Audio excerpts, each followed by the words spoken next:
오늘 우리가 읽은 말씀은 그냥 이해하기는 굉장히 분명합니다. 설교의 제목은 영으로 그리고 마음으로 함께 예배한다라는 제목입니다. 오늘 말씀을 좀 이해하기 쉬우려면요, 그냥 한 가지만 여러분들에게 설명을 드리면 여러분들이 이 말씀을 읽는데 어려움은 없어요. 무슨 뜻인지는 분명합니다.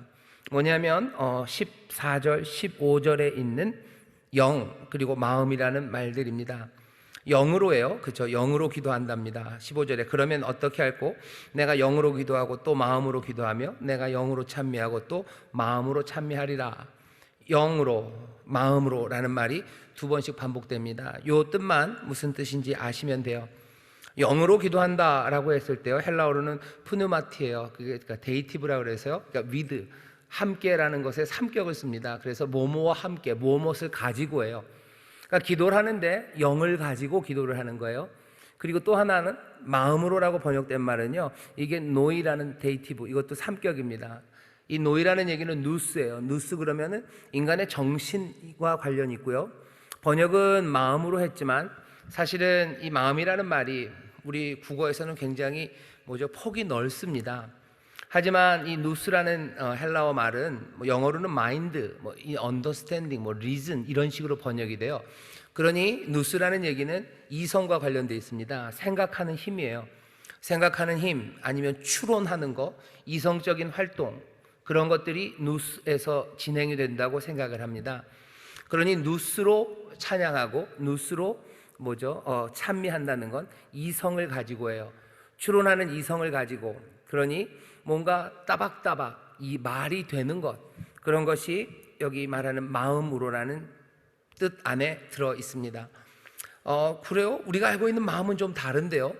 우리나라 국어사전을 찾아보면요, 지금 제가 말한 것처럼 사람의 어떤 일을 생각하는 힘이라는 의미도 있어요, 마음 안에. 근데 우리가 아는 국어사전 보면은 단어의 정의가 1서부터 쭉 나오죠. 사전마다 다르겠지만 지금 제가 말한 이 우리나라 말로 마음이 생각하는 힘이라는 의미를 쓰는 건 한 7번째쯤, 사전마다 다르겠지만 제일 끝에 있습니다. 보통은 우리는 마음 그러면요, 사람이 본래 마음이 아니죠, 본래 지녔던 성격이나 아니면 품성 같은 것들을 이야기하고요, 아니면 사람의 생각 아니면 기억, 이런 것들이 자리 잡은 자리, 어떤 그 장소를 마음이라 그러죠. 그러니까 마음이 아파요 라고 할 때 무슨 대퇴부를 잡으면서 마음이 아파요 하는 사람은 없어요. 보통 이 가슴, 심장 쪽이죠. 마음이 아파요 라고 말할 때가 많습니다. 보통 마음이 아파요 라고 이 가슴, 심장을 잡으면서 얘기할 때는 이게 영어로는 보통 하트예요. 심장이죠. 한국말로 번역하기는 좀 어렵습니다. 그 마음이에요. 그 마음이에요. 그러니 여기 지금 고린도전서에서 번역된 영으로 마음으로라는 말은 아마 마음보다는 의미를 더 분명하게 하려면요, 이성으로 정도로 번역하는 게 오히려 우리에겐 더 잘 와 닿습니다. 우리가 갖고 있는 이 개역 성경에서는요, 영으로 기도한다 그리고 마음으로 기도한다로 되어 있어요. 개역 개정에서도 똑같습니다. 영으로 기도한다, 마음으로 기도한다. 제가 다른 한글 번역을 좀 찾아봤더니요, 표준 세번역 거기에는 영으로 기도한다, 이성으로 기도한다 되어 있어요. 또 표준 세번역 말고 그냥 세번역에서는 영으로 기도한다, 깨친 마음으로. 공동번역에서는 심령으로 기도한다, 이성으로 기도한다. 그리고 공동번역 개정판에서도 심령으로 기도한다, 이성으로 기도한다. 그래서 보통 개역이나 개역 개정만 마음으로 하고요, 나머지 공동번역이나 세번역들은 다 이성과 관련된 이성적인 것으로 번역을 해 놓습니다. 제 생각에도 마음으로 한다, 마음으로 번역한다고 해서 전혀 틀린 건 아니지만 우리에게 탁 의미가 와닿기는 이성이라는 말로 바꿔 넣는 것이 우리가 말씀을 이해하는 데 훨씬 더 쉽습니다.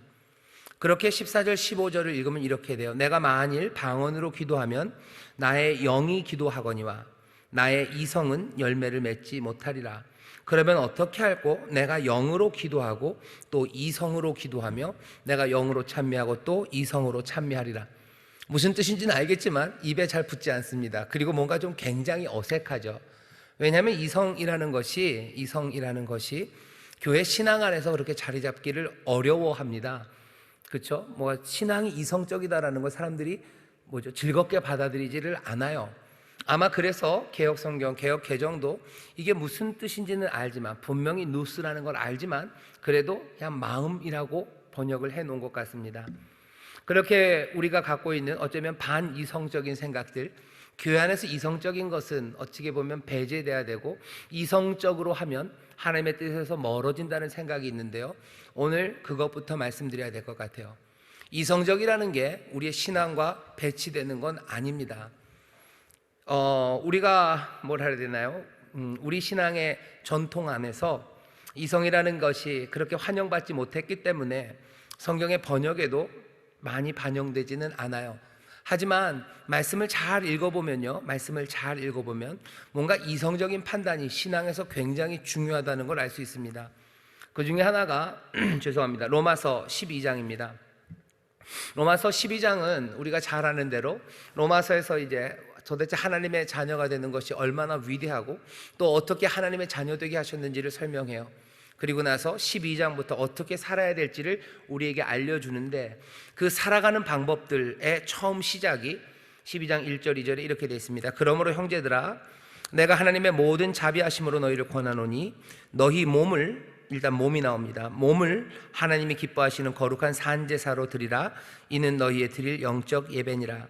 너희는 이 세대를 본받지 말고 오직 마음을 새롭게 함으로, 여기 마음도 마찬가지입니다. 이거 누스예요. 마음을 새롭게 해서요, 변화를 받아야 돼요. 그래서 하나님의 선하시고 기뻐하시고 온전하신 뜻이 무엇인지 분별하도록 하라. 분별하는 건 마음이 하는 일입니다. 이 마음은 따뜻한 마음이 분별하는 건 아니에요. 이성적인 판단을 하고 분별할 수 있는 그 누스가 하나님의 뜻이 무엇인지를 분별할 겁니다. 그러기 위해서는 이 마음, 이 생각하는 힘, 이성이요, 변화를 받아야 돼요.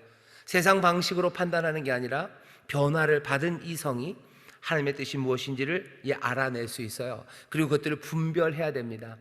하나님의 뜻이 무엇인지 하나씩 하나씩 추론해 가야 돼요. 그게 구원받은 사람들, 그래서 하나님의 자녀, 하나님의 백성들이 된 사람들이 어쩌면 제일 먼저 해야 되는 몸의 변화, 생각의 변화죠. 생각하는 힘의 변화, 이성적인 추론의 변화를 통해서 하나님의 뜻이 무엇인지를 찾아내야 합니다.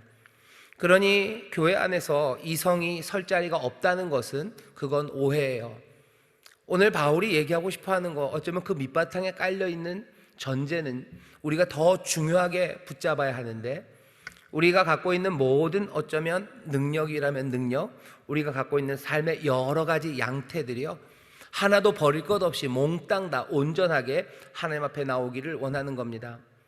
고린도 교회는 그러지 못했던 것 같아요. 영이면 영, 이성이면 이성, 둘을 나눴던 것 같고요.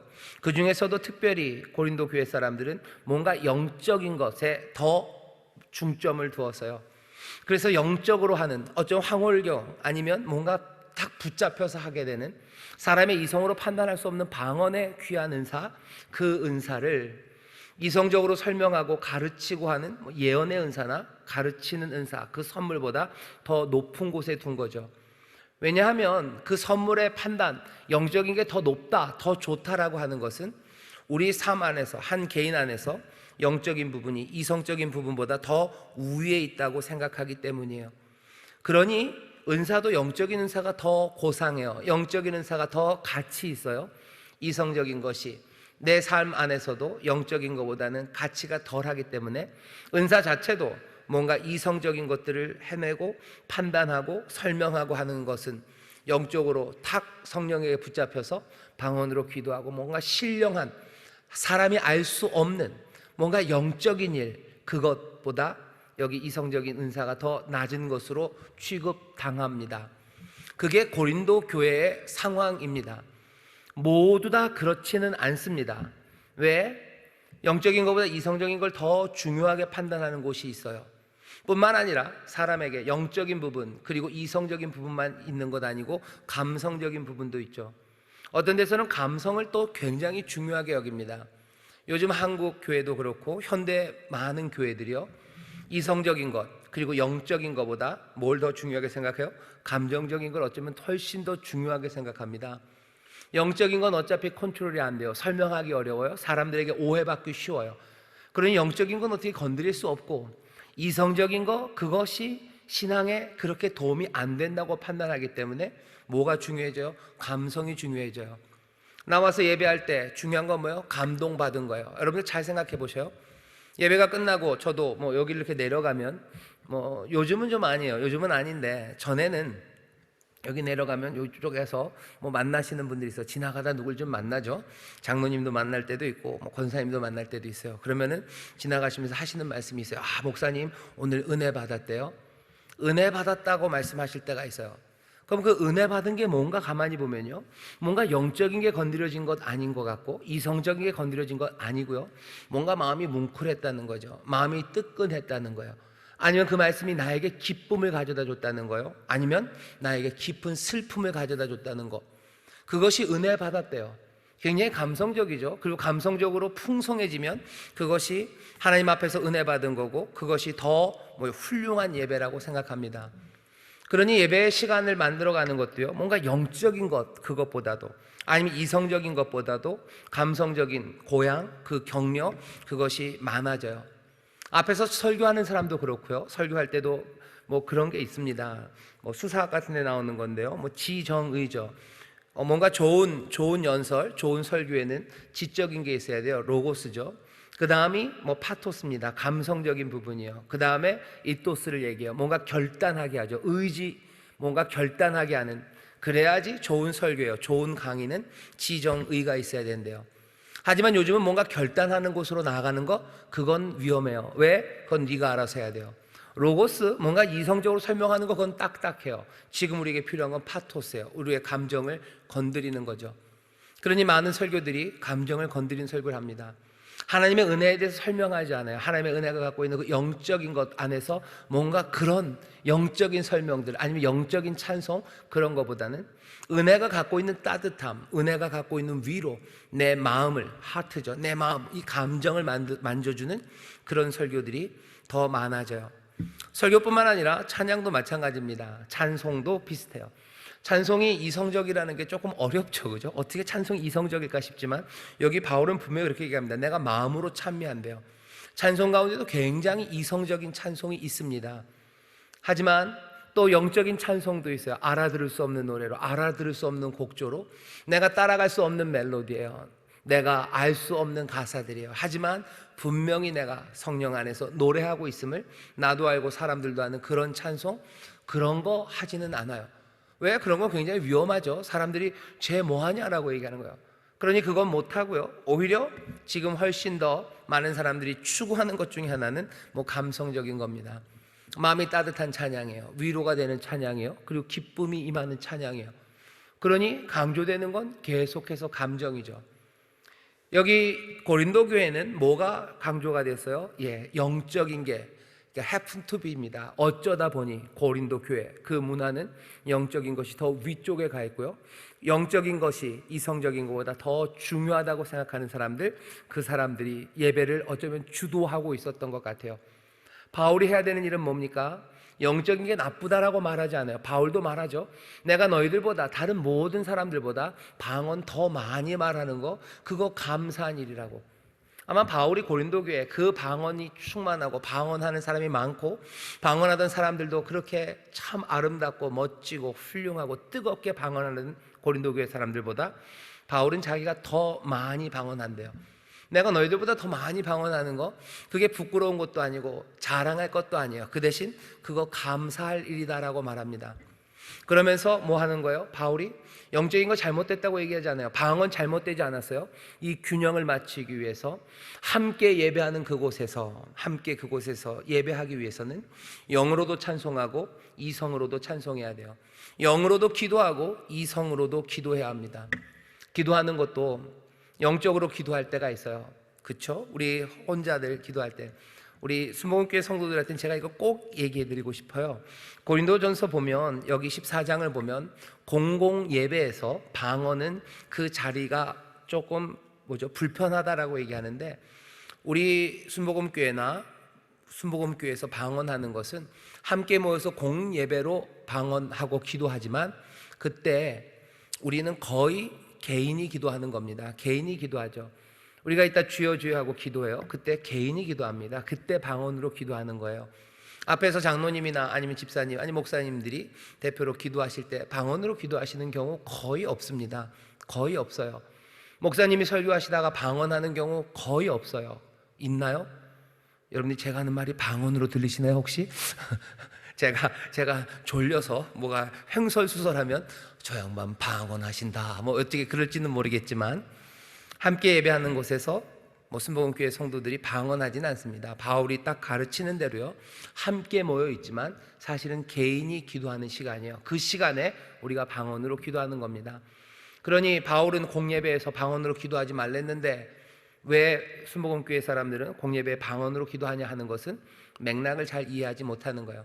가르치는 자리에 섰을 때, 함께 예배하는 곳에서 앞에 서서 다른 사람들이 내 기도를 듣고 내 찬송과 그리고 내 가르침을 들을 때, 그때 방언하는 게 무슨 유익이 있겠냐는 거죠. 그때는 알아들을 수 있는 말로 해라. 그때는 이성으로 찬미하고 그때는 이성으로 뭐 하라고요? 기도하라고 가르치는 겁니다. 자, 바울이 하는 이야기는 뭐예요? 고린도 교회는 어쩌다 보니 이 영적인 게 중요한 상황이 되었어요. 그러니 영적인 건 좀 줄여야 됩니다. 함께 예배하는 그곳에서는 1만 마디의 방언보단 5마디 이성으로 알아들을 수 있는 말이 가르치기 위해서는 더 좋다는 거죠. 이 균형을 맞추래요. 균형을 맞추라고 얘기하면서 어떤 것 하나도 버리라고 얘기하진 않아요. 이 모든 것들이 풍성하기를 원하는 겁니다. 영적으로 충만하고 풍성하기를, 이성적으로 충만하고 풍성하기를. 여기에서는 영과 이성만 나왔지만 사실은 우리가 알죠. 감성이 분명히 있습니다. 이 감성으로도 충만하기를. 그리고 여기에는 제대로 다 나오진 않았지만 아까 로마서에 읽은 것처럼 우리의 몸이 하나님 앞에 드려지는, 우리의 몸이 또 하나님 앞에 그렇게 충만하게 드려지기를. 우리의 삶에 나뉘어지지 않아요. 영과 육이 나뉘어지지 않습니다. 어디선가 이원론을 얘기해요. 몸과 마음이 달라져요. 몸이 있고 그리고 마음이 있다고. 또 삼분설을 얘기하죠. 영, 혼, 육을 얘기하기도 해요. 하지만 그 세 가지 아니면 네 가지가 각기 달리 나뉘어져 있고요. 그 나뉘어진 것들이 서로 구획을 갖고 있고, 그 구획들 중에서 나뉘어진 것들에 서로 우열이 있다고 생각하는 것은 성경이 가르치는 것과는 굉장히 낯섭니다. 성경은 그렇게 가르치지는 않아요. 영을 이야기하고 또 마음을 이야기하고 우리의 감정을 이야기하고 우리의 몸을 이야기하지만 이것들이 각각 다르고 우리 몸의 어떤 부분은 그것들을 담당하는 다른 것들이 있고 그리고 그것들은 나눠질 수 있고 거기에 우열이 있다고 그렇게 가르치지 않습니다. 성경이 가르치는 바는 그냥 우리는 하나요. 내 전 존재가 하나님 앞에 나와요. 내 전 존재 안에는 분명히 영적인 부분이 있고요. 그리고 이성적인 부분이, 감성적인 부분이, 또 우리의 몸의 부분이 있을 뿐이에요. 그거는 어떻게 보냐에 따라 달라요. 결국은 우리 전체가 하나님 앞에 나오기를 원하고 또 사람을 그렇게 보아야 합니다. 오늘 설교의 제목에 그래서 영으로 그리고 마음으로 함께 예배하라고 돼 있어요. 아마 어떤 교회에 영으로 하는 것이 더 충만하지 않고 이성으로 하는 것이 더 우위에 있어서 영적으로 하는 것들을 무시하고 있다면 바울은 똑같이 얘기할 거예요. 여기 영적인 거, 이거 중요한 거예요. 개인의 덕을 세우기 위해서 더 뜨겁게 영으로 기도하고 영으로 찬미해야 된다고 분명히 바울은 그렇게 가르칠 겁니다. 우리 주변에 보면 그런 경우들이 좀 있죠. 감정이라는 것을 굉장히 두려워해요. 감정이라는 것 두려워하고 그리고 영적인 표현들, 그런 것들에 대해서 약간은 알레르기가 있어요. 이해는 됩니다. 왜냐하면 뭔가 영적인 사람들, 그 사람들이 많은 폐해를 주었기 때문이에요. 그런 경험이 있는 거죠. 늘 본질적으로 필연적으로 그렇게 되어야 되는 건 아니지만 경험상 영적인 사람이 교회에 끼쳤던 해악, 그것에 뒤었던 사람들과 뒤었던 교회들은 영적인 것, 그것에 대하여 거리를 둘 수밖에 없습니다. 어디선가 읽었는데요, 무슨 기사를 읽지 못했어요. 그 대신 그냥 제목만 봤는데 그 제목이 그렇더라고요. 교회에서 제일 무서운 사람이 누군지 아셔요? 모르시죠? 40일 금식기도 한 사람이랍니다. 그 사람이 제일 무서워요. 제일 무섭대요. 뭔가 영적이죠. 하지만 그 영적인 것이 다른 것과 균형을 못 이뤄요. 영적이나 그 감성을 다독이지 못합니다. 영적이나 이성적이지 않아요. 그러니 말도 안 되는 이야기하고요, 사람들의 감정 그거 막 휘두르면서도 몰라요. 이렇게 되면 사람들이 뒤는 거예요. 아, 영적인 건 너무 위험해요. 영적인 사람들은 저 뒤로 가야 돼요. 교회 전체가 아니면 성도들이 서로 갖고 있는 생각이 그렇게 되면 그건 슬픈 일입니다. 이 경우에도 어떻게 해야 돼요? 이 균형 맞춰야 돼요. 영적인 거 그거 포기할 수 있습니까? 아니요, 포기할 수 없어요. 영으로 찬미하고 내가 또 영으로 기도하고 마음으로 찬미하고 마음으로 기도하겠다고 바울이 분명히 얘기합니다. 우리 가운데 유익한 것들이 많습니다. 그리고 그 유익은 우리가 가지고 있는 이 귀한 것들을 모두 다 충만하게 그리고 넘치도록 주시는 은혜 가운데서 우리가 함께 하나 되어 하나님 앞에 드릴 때 이 모든 것들은 더욱더 큰 유익으로 우리에게 다가옵니다. 사람을 하나로 이해하셔요. 사람을 나누지 마셔요. 영혼유, 감정이 따로 있는 것처럼. 아니에요. 그냥 그건 내 감정이고 내 영이고 그리고 내 마음이고 내 이성이에요. 그리고 내가 하나님 앞에 기도하고 내가 하나님 앞에 찬미하고 내가 하나님 앞에 예배하는 겁니다. 교회 안에도 영적인 것들, 이성적인 것들, 그리고 또 감성의 은사들이 분명히 있어요. 누구는 감성을 굉장히 잘 다루는 사람들이 있습니다. 위로하는 것에 하나님이 주시는 은사가 있는 사람들이 있어요. 누구는 굉장히 이성적인 은사를 주셔요. 그래서 분석하고 가르치고 또 설명하고 하는 그런 은사를 주셔요. 교구나 구역에도 보시면 그래요. 여러분들 잘 보십시오. 여러분들 한 구역은 한 5-6명 되니까 그 은사가 분명하게 보이기 어렵지만 그래도 우리 교구 정도만 돼도요 그 은사들이 보입니다. 누구는 굉장히 영적인 분이 있어요. 조금 약한 곳이 있지만 그래도 굉장히 영적이셔요. 굳건한 믿음으로 뜨겁게 기도하고 세상의 이성적인 판단이나 감정 그런 건 아니에요. 하지만 영적인 것에 늘 밝아 있고 또 그 영적인 것들을 추구하면서 어떻게 해요? 아름답게 신앙생활 하시는 분이 있습니다. 이성적인 분 계시고 감성적인 분 계시고 또 그 몸을 하나님 앞에 산 제사로 드리는 것, 그것에 정말로 누구보다도 훌륭하신 분들이 계셔요. 전체 교구 안에서도요 이것들이 균형을 잡아갑니다. 나 한 개인 안에서도 내가 특별히 잘하고 또 나에게 주신 은사가 있으나 내 안에서도 이 모든 내 감성과 영성과 그리고 이성과 내 몸이 균형을 이루어 갈 수 있도록 나도 나 자신을 살펴가야 됩니다. 어떤 사람들은 굉장히 영적이에요. 하지만 그 몸은 절대로 따라오지 않는 사람들이 있어요. 그래서 아마 40일 금식 기도하신 분들 무섭다는 얘기가 그런지도 몰라요. 누구는 감성은 정말로 비단결 같으신데 늘 말도 안 되는 이야기로 사람들을 힘들게 하는 경우가 있어요. 어떻게 해야 됩니까? 우리 안에서 그것들이 온전한 균형을 이룰 수 있도록 기도하고 나 자신이 하나하나 개발되어 가야 됩니다. 이건 개인의 개발에 관한 이야기는 아니에요. 우리는 이걸 어떤 식으로 말합니까? 우리는 이것을 그 아들의 형상을 닮아간다고 얘기해요. 예수님 잘 보셔요. 예수님은 누구보다도 영적이셔요. 누구보다도 이성적이십니다. 누구보다도 감성적이셔요. 누구보다도 그 몸으로 살아가는 게 뭔지, 몸을 하나님 앞에 제물로 드리는 게 뭔지 아시는 분이셔요. 우리가 그리스도의 형상을 닮아가요. 예수님은 그냥 온통 영적이십니까? 아니에요. 온통 감성적이셔요. 온통 이성적이셔요. 온통 그냥 몸으로? 아니, 그러지 않으셔요. 우리 온전케 하시는 주님, 그 예수 그리스도는 이 모든 것 안에서 충만하시고 넘치심으로 정말로 하나님의 형상으로 살아가는 참 인간이 무엇인지 우리에게 보이셨어요. 나 한 개인이 예수 그리스도를 따라갑니다. 교회는 그리스도의 몸이에요. 교회 전체도 그리스도의 형상을 따라 닮아갑니다. 고린도 교회는 그 가운데 영적인 것, 이성적인 게 이 불균형을 만들었어요. 다시 이렇게 된 것은 이건 우연합니다. 이건 우연의 사건이에요. 이게 필연적이지 않아요. 이건 늘 우연적입니다. 지역에 따라, 문화에 따라, 시대에 따라 그냥 어쩌다 보니 그렇게 됐죠. 어떤 교회는 어쩌다 보니 이렇게 된 교회도 있고요. 어떤 교회는 어쩌다 보니 이렇게 M자가 된 교회도 있어요. 하지만 그 모든 불균형들은 바울뿐만 아니라 바울의 가르침 밑바탕에 깔려있는 생각이고, 우리가 예수님의 형상을 닮아 개인도 예수님의 형상을 닮아가고 교회도 그리스도의 몸이니 예수님의 형상을 닮아간다면 이 모든 것들을 포기하지 않고 하나하나 균형을 이루며 만들어 가야 합니다. 삶이 그래요. 예배가 그래요. 그리고 하나님을 섬기는 모든 순종의 일들이 그렇습니다. 교회가 하는 일들이 그래요. 교회가 가장 중요한 건 예배하는 일이죠. 예배하는 일에 이것들이 함께 하나로 나타나야 돼요. 하나님을 섬기는 교회의 모든 수고와 봉사 가운데도 이것들이 함께 나타나야 됩니다. 수고하고 봉사한다고 해서 몸만 하는 건 아니에요. 우리 교회 교구에서 교회 봉사로 옵니다. 청소를 하시기도 하고 아니면 헌금 봉사를 하시기도 해요. 그 모든 봉사가 온전하게 되려면 어떻게 되나 생각해 보세요. 그냥 사람들 10명 오라고 그랬으니까 10명이 오면 그것으로 다 됩니까? 아니요. 10명이 오면 청소는 될지 몰라요. 하지만 그 일들 때문에 상처받는 사람들이 있고요, 영적으로 훅 처지는 사람도 있고요, 왜 이렇게 말도 안 되는지 그것 때문에 더 괴로워하는 사람들이 생겨요.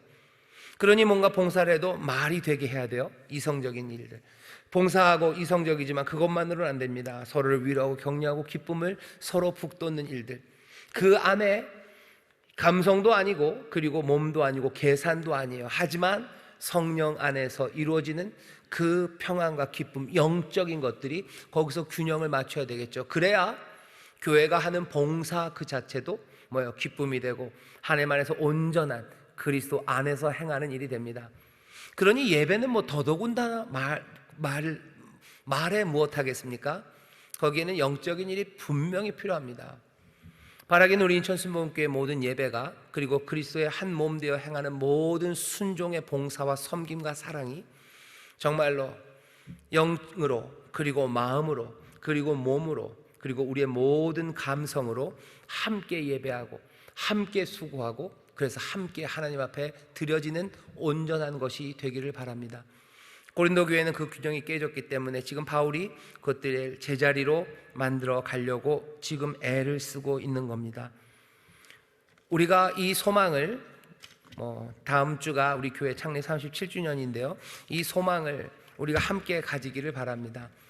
이건 담임 목사가 기도해야 되는 거고요, 그리고 모든 교역자들이 함께 꿈꿔야 되고요, 우리의 모든 재직들, 그리고 우리의 모든 성도들이 이 가르침에 한 마음으로 정말로 우리의 예배가, 우리의 모든 수고가, 그리고 우리의 모든 섬김과 사랑이 정말로 함께 우리에게 주어진 우리의 삶의 모든 존재를 다 내어드리는 그런 예배와 사랑과 섬김과 봉사가 되기를 늘 깨어서 보고, 또 서로를 격려하고, 그리고 또 뭐라 해야 되나요? 부족한 것은 하나님 앞에 구하여 받아 누리기 시작하고, 그런 것들로 점점 더 함께 자라가는 그런 교회가 되기를 바랍니다. 우리 교회에 부족한 것이 무엇인지 잘 보셔야 돼요. 그리고 구하셔야 됩니다. 뭔가 과도한 것, 그리고 뭔가 부족한 것, 그래서 뒤로 밀리는 것이 혹시 있진 않나, 그것들 봐야 합니다. 뭐가 우리에게 부족한지 정확하게 살필 수 있도록 성령님 우리를 도우셔야 되고, 부족한 것들을 채우시는 성령님의 은사가 우리 가운데 넘쳐나야 되고, 그래야 우리가 영으로 그리고 마음으로 함께 예배하고 또 함께 하나님 앞에 쓰임받는 그런 교회가 될 수 있습니다. 오늘 우리가 이 밤에 여러 가지 기도의 제목이 있지만 두 가지예요. 하나는 나 한 개인이요, 예수 그리스도 우리 사랑하는 주님의 형상을 닮아가야 됩니다. 어떻게 닮아갈지 여러 가지 설명이 있지만 오늘은 적어도 내 영이, 그리고 내 이성이, 그리고 내 감성이, 그리고 내 몸이 균형 있으셨던 예수님 닮아가기를 여러분들 소망하며 기도하십시오.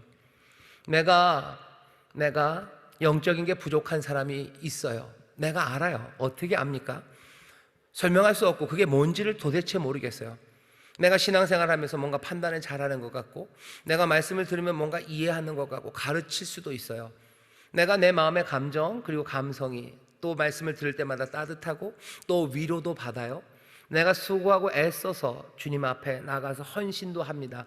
하지만 뭔가 어딘가 깊은 곳에서 내 영이 목말라 하고 있는 게 뭔지 아는 사람들 있습니다. 알아요. 그걸 알아요. 그걸 모를 리가 없어요. 그러면은 에라 모르겠다, 나는 그렇게 생겨 먹었다. 아니요, 생겨 먹은 대로 살라고 우리를 부르시지 않으셨어요. 그 아들의 형상을 닮아가도록 우리를 부르셨어요. 내 부족한 그것을 채우기를 여러분들 사모하시고 기도하십시오. 내 깊은 삶에, 내 존재의 깊은 곳에 여전한 허무와 알 수 없는 목마름들, 그것들을 구하셔요. 어쩌면 지금 이 시절에 가장 중요한 기도와 그리고 결여되어 있는 것이 이 부분인지 모릅니다. 물 붓듯이 부으시는 그 놀라우신 은혜의 선물 안에 성령님 영으로 나를 채우셔서 내 영을 소생시켜 달라고 기도하셔야 됩니다. 어떤 분들은 뭔가 영적으로 충만해요. 하지만 내가 내 몸이 게을러요. 그리고 내 안에 평안, 그리고 내 안에 위로, 이런 것들이 너무 부족해요. 남의 감정을 살피지 못하고 내 감정도 그냥 처져 있는 대로, 여기서 어떻게 회복이 안 되는 사람들 구하셔야 됩니다. 하나님, 내 감정을, 내 마음을 위로해 주시고 나로 내 마음뿐만 아니라 다른 사람들의 마음을 살피고 위로할 수 있는 예수님 닮은 사람 되게 해달라고 기도하셔요. 내가 하나님의 말씀을 잘 이해를 못하겠어요. 분명히 내게 맡기신 일이 주의 교양과 훈계로 네 자녀들을 양육해라 라고 하시는데 내 아이들에게 말씀을 설명할 수 없어요. 내 사랑하는 양들, 구역원들에게 내가 말씀을 가르치고 싶은데 도무지 내가 말씀을 봐도 이해가 안 돼요. 사람들은 그러죠. 성경 말씀도 이해 못하면서 어떻게 영적이 될 수 있냐고. 이건 좀 다른 이야기입니다. 영으로는 충만하고 그 마음은 늘 평안이 가득하지만 내가 말씀을 이해하고 설명하는데 심각하게 부족한 것을 내가 느껴요. 갑갑하죠. 그러면 에이 몰라, 난 생긴 대로 살 거야. 아니요, 채워주기를 기도하십시오. 채우시기를 기도하셔요. 충만해지기를 기도하십시오. 그래서 내가 그리스도를 온전히 닮아가기를 소망하셔요. 모든 것들을 하나님이 그냥 천편일률적으로 어느 수준에서 딱 맞춰서, 그렇죠? 뭐 대박에 쌀 든 다음에 찍 긋듯이 그렇게 맞추시지는 않을 거예요. 아마 어떤 거는 더 많이 채워주시고 또 어떤 거는 여전히 조금 비워 놓으실지도 몰라요. 그건 은사, 선물이기 때문에 그렇습니다. 하지만 하나님이 그렇게 주셔서 내가 지금 이렇게 되었을지라도 내가 그리고 따라가고 간구해야 되는 기도는 이것들을 더 채워주시기를 기도할 거예요. 언젠가 하나님이 그러실 수도 있죠. 족하다라고 하실지 몰라요. 바울이 몸의 가시를 없애기 위해서 기도할 때 주께서 바울아, 너에게 임한 은혜가 네게 족하다, 그 정도면 됐다라고 말하셔서 바울이 멈추죠. 우리에게도 하나님이 그렇게 말하신다면 그때는, 그렇게 응답하신다면 그때는 그냥 하나님 여기에 족하겠습니다 라고 말하겠지만, 그때가 아니라면 우리는 예수 그리스도 그 놀라우신 분의 형상에 닮아가도록 우리 자신을 위해서 채워주기를 사모하며 기도하는 게 맞습니다. 교회도 마찬가지예요. 오늘 기도는 그래서 내가 그리스도 형상 닮아가기를, 그 균형과 충만함으로 균형을 잡아가기를, 우리 교회가 이 귀하신 은혜 가운데 그리스도의 온전하신 형상 닮아서 아름답게 충만함으로 균형 잡아가는 그 교회가 되기를 여러분 기도해 주십시오. 그게 우리 이 교회를 하나님이 사랑하시고 또 사용하시는, 그렇게 복 주시는 방법이고, 또 우리 한 사람 개인을 하나님이 은혜로 채우시고 복 주시고 또 우리로 하나님의 일을 감당하게 하시는 그 길입니다. 오늘 이 기도하는 가운데 여러분들 염려하지 마세요. 기대하십시오. 아버지의 뜻대로 구하는 거예요. 왜? 그 아들의 형상을 닮아가게 하는 것이 하나님이 정하시고 부르신 사람들을 향한 하나님의 뜻입니다. 하나님의 뜻대로 구해요. 그러니 우리는 자신할 수 있어요. 믿음이 생겨요. 하나님이 나를 새롭게 하실 거예요. 하나님이 내 부족한 것들을 채우실 거예요. 나로 그리스도 놀라우신 예수님의 그 복된 형상, 그것들을 닮아갈 수 있도록 나를, 그리고 우리를 도우시고 복 주실 것 확신할 수 있습니다. 그러니 믿음으로 기도하십시오. 즐거운 기대로 기도하십시오. 오늘 달라지는 날이에요. 내 영이 살아나는 날이고 내 몸이 하나님 앞에 아름답게 드려지는 날이고, 또 내가 내 감정이 하나님 안에서 기쁨과 감격과 감사로 충만해지는 날이고, 내가 이성적으로 똑똑해지는 날입니다. 여러분들 잘 오셨어요? 부족한 모든 것들 하나님이 채우실 겁니다. 우리 교회 부족한 것들 하나님이 채우실 거예요. 그 소망이 우리 가운데 있습니다. 그러니 우리가 가진 모든 것으로 그리스도의 온전한 형상 가운데 함께 예배하고 함께 순종하며 함께 하늘의 복을 누리는 그런 귀한 교회, 그런 아름다운 성도님들 되시기를 주의 이름으로 축원합니다. 기도하겠습니다. 하나님, 오늘 우리가 이 고린도전서 14장 말씀을 함께 읽습니다. 아버지의 말씀 가운데서 정말 교회를 향하신, 그리고 하나님의 자녀들을 향하신 하나님의 선하신 뜻을 분별하게 하시니 감사합니다. 바라옵기는 우리 모든 성도들 부족한 것들을 채우시고 또 균형 있게 예수님 닮아가게 하옵시며, 우리 사랑하는 인천 순복음교회가 아버지 부족한 선물들과 부족한 면들이 정말로 그리스도의 형상에 합당하게 그리스도의 장성한 분량까지 자라나도록 또한 채우시고 넘치게 하실 줄 믿사오니, 주여 이 모든 것으로 함께 정말로 하나 되어 하나님을 예배하고 주를 순종하며 따르는 우리 교회 또 모든 성도들이 되게 하여 주옵소서. 기도합니다. 우리가 함께 드려지는 예배에 정말로 성령으로 충만함이, 말씀의 분별함과 깨닫게 하심이, 또 뜨거운 기쁨과 감사의 아버지 하나님 그 황홀하고 아름다운 감정들이 그리고 하나님을 향한 아름다운 헌신과 또 깨뜨리는 그 놀라우신 헌신의 사랑이 아버지 하나님 예배 때마다 우리 가운데 넘치기를 간구하오니 주여 아버지의 뜻입니다. 이루어질 줄 믿습니다. 성령님 채우시고 역사하여 주시옵소서. 감사드리며 예수님 이름으로 기도하옵나이다. 아멘.